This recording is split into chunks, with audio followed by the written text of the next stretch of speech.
अस्सलाम वालेकुम guys, welcome to my channel. आज मैं आपके साथ शेयर करने वाली हूँ इंस्टेंट चाइना ग्रास की रेसिपी। इसे मिल्क जेली भी कहा जाता है। तो चलिए बिना कोई टाइम वेस्ट करे रेसिपी को स्टार्ट करते हैं।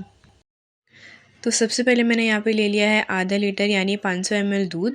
अब हम इसे हाई फ्लेम पे बॉईल आने देंगे। अब देख सकते हैं दूध में बॉईल आ चुका है।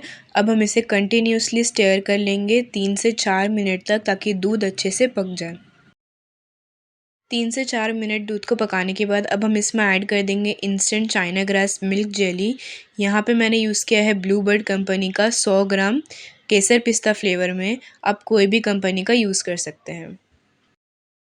अब हम ये सारा पाउडर दूध में ऐड कर देंगे और कंटिन्यूसली स्टेयर करके 6 से 7 मिनट तक हाई फ्लेम पे दूध में बॉईल आने देंगे। अब देख सकते हैं दूध में अच्छे से बॉईल आ चुका है। इसे कंटिन्यूसली स्टेयर करना है और फ्लेम को हाई और लो करते रहना है, ताकि जो दूध है वो बाहर गिरे ना।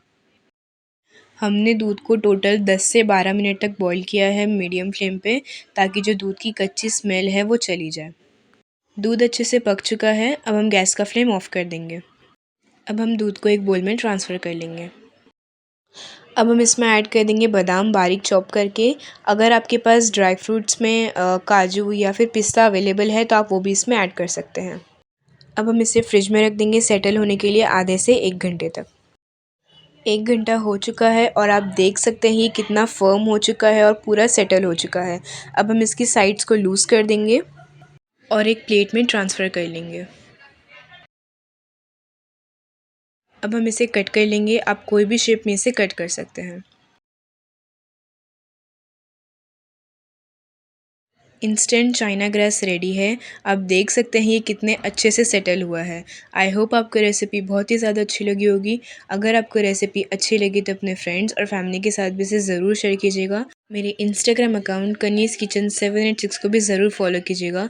अगर आपको रेसिपीज़ पसंद आ रहे हैं तो प्लीज़ मेरी वीडियोज़ को लाइक करें, शेयर करें, कमेंट करें और चैनल को ज़रूर सब्सक्राइब करें। बेल आइकन दबाना ना भूलें। फिर मिलते हैं नेक्स्ट अमेजिंग और डिलीशियस रेसिपी के साथ। तब तक के लिए अल्लाह हाफ़िज़।